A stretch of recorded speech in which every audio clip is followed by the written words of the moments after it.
how is it not a threat to democracy when you have a prosecutor of the same political party as the president waiting 7 years to prosecute in an election year a former president who's now... That's a question for the Department of Justice on their timeline and how this moves. I can't answer that for you here. That's White House Press Secretary Karine Jean-Pierre now walking back her comments that Trump's New York trial was on the Justice Department's timeline. She first said it was on the Justice Department's timeline. KJP now tells the New York Post that she misspoke. She meant to say it was a question for New York City District Attorney Alvin Bragg. It brings up the issue of potential coordination with the White House. Joining me now is Utah Senator Mike Lee, a member of the Senate Judiciary, Budget, and Joint Economic Committees. Senator, your reaction. Good to see you this morning. Yeah, my reaction, Maria, is simply that this is obvious. This is obviously coordinated. She said the quiet part out loud. Yeah. She acknowledged that this is a coordinated effort by Joe Biden and the Democrats to make sure they imprison Joe Biden's last standing political opponent. The only thing standing between Joe Biden and a second term is Donald Trump. They're trying to lock him up. She acknowledged that, try as they might to walk that back, it's not going to work. We know the truth. Well, look, Senator, you're trying to fight back on what you're calling lawfare. You formed a coalition of at least 14 senators who are vowing to block any of President Biden's appointees and upcoming Democrat bills in response to the Trump trial and all of this lawfare against Trump. You write this: the White House has made a mockery of the rule of law and fundamentally altered our politics in un-American ways. As the Senate Republican Conference, we are unwilling to aid and abet this White House in its project to tear this country apart. So let me get your take on more of this and what you can do. I mean, look, let's face it, there aren't a lot of nominees that are going to happen between now and the election, right? So what are you doing and what more can you do to push back on what you just said, taking down the president's opponent? Yeah, look, that's our point, is that we can't pretend that this is business as usual. And those who won't fight right now while we're in the middle of a massive political battle can't be trusted to lead after President Trump has been reelected, which he will be. But we do have to fight back right now, because otherwise we send the signal that it's just fine for them to do this. This has never happened in the history of our great republic. It shouldn't be happening now. They know they're doing it, and this is a coordinated effort, so we've got to have our own coordinated effort pushing back. Well, I want to ask you about the wide open border, Senator, because we just spoke with New York Congresswoman Claudia Tenney, and she made a pretty serious charge that she said, look, in the past, I thought it was a conspiracy theory that they were letting in all of these illegals because they wanted them to become voters. But now she says she has proof. Here's Claudia Tenney with me in the last hour. Watch this. It is actually out there in a memo from Susan Rice.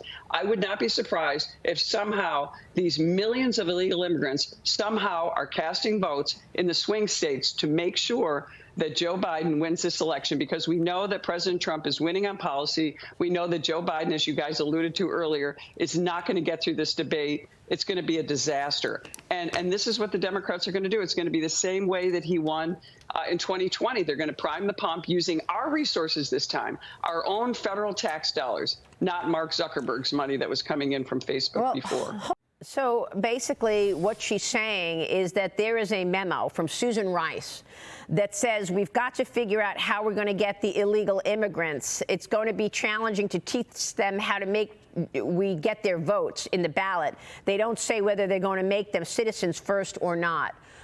So your take on illegals coming into the country and whether or not the whole motivation here is to get them driver's license, social security numbers, and get them to vote. Remember, Maria, that in all 50 states, you can get a driver's license as a non-citizen. In the 20 or so states, you can get a driver's license as an illegal alien, a known illegal alien. Remember, under the 1993 National Voter Registration Act, you can apply to register to vote while applying for a driver's license. And 20 years after that was enacted, the Supreme Court interpreted that to say that the state, in processing that motor voter application, can't even request any kind of proof of citizenship. So, of course, they're doing this. This is a feature. This is not a bug. And try as they might to deny it, their own actions, and it sounds like their own memoranda in the background, confirm what they're doing. Mm-hmm. Utah homeless groups say that their resources are limited. These are homeless groups in your state while they deal with an influx of migrants sent to Salt Lake City. Governor Spencer Cox says that Denver is illegally sending them to Utah, Senator, while leadership in Denver is blaming Texas. And Texas advocates in Utah say they're dealing with a lot of Venezuelan families. Federal authorities reportedly opening more than 100 investigations into crimes committed by members of a violent Venezuelan gang across the United States, Senator. We know we're dealing with that Venezuelan gang in New York as well. What are you seeing in terms of the impact of this open border on your state? Okay, first of all 50 states now are effectively border states because the Biden administration has thrown the gates open and invited these people in. Then it's flying people around the country. It's one of the reasons why we need some reform legislation, and including a bill I introduced called the VALID Act. The VALID Act says that they can't enter the country on a flight destined for the United States, can't fly from one city to another city in the United States without a valid form of government ID, just like American citizens can't do that. Right now, they're using the CBP One mobile app to do it. What Denver is doing, sending an estimated 2,000 or so illegal immigrants from Denver to Salt Lake City, could never have happened if the VALID Act were law.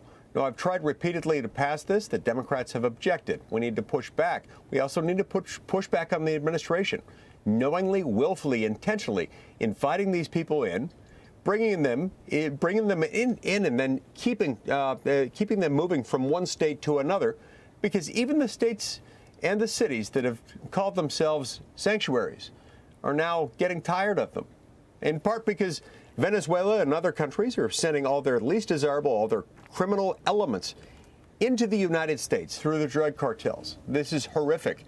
It's got to stop. It has to stop with the border, with border enforcement. Joe Biden has all the tools at his disposal to stop it. He just refuses to do so. But, Senator, it's not stopping, okay? It's not. We can't just keep saying this is happening over and over again. It's not stopping. What are you going to do about it? We're here 5 months away from the election. Are we going to see illegals vote in the presidential election somehow? I fear that we will. I'm virtually certain that it's going to happen. I've done everything I know how to do. Remember, we don't have the ability to enforce the law. It's one of the reasons why I've introduced legislation called the SAVE Act. Now, if the Democrats really didn't want illegal aliens to vote in the election, they would agree to pass the SAVE Act today. They're blocking it. They're prohibiting it, just like they're preventing the VALID Act. The SAVE Act would say that you've got to show proof of American citizenship when you register to vote in the United States of America. And the Democrats won't allow that to happen.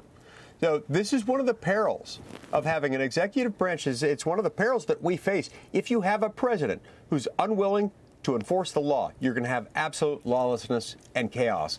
That here is their design, and it's tragic. And, of course, that's exactly what we're seeing across the country, Senator. Lawlessness and crime.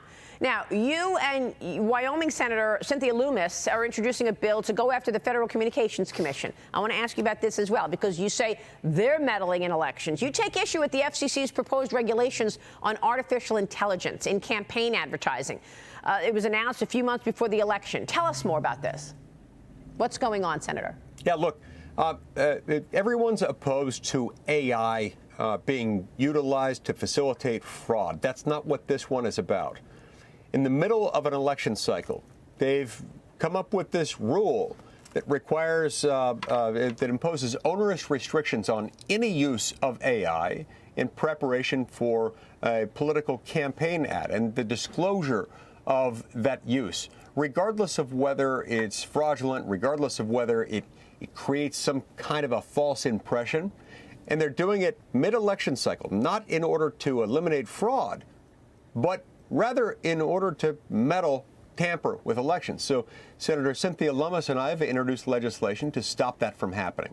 They can't just change the rules of the game in the middle of an election cycle in a presidential election year. No, I tell you, it's really hard to keep up with all the political tricks underway. I mean, before this election, Senator. Indeed it is. Yeah. Senator, it's great to see you as always. We so appreciate your work, and we'll be following it. Thank you, sir. Senator Mike Lee.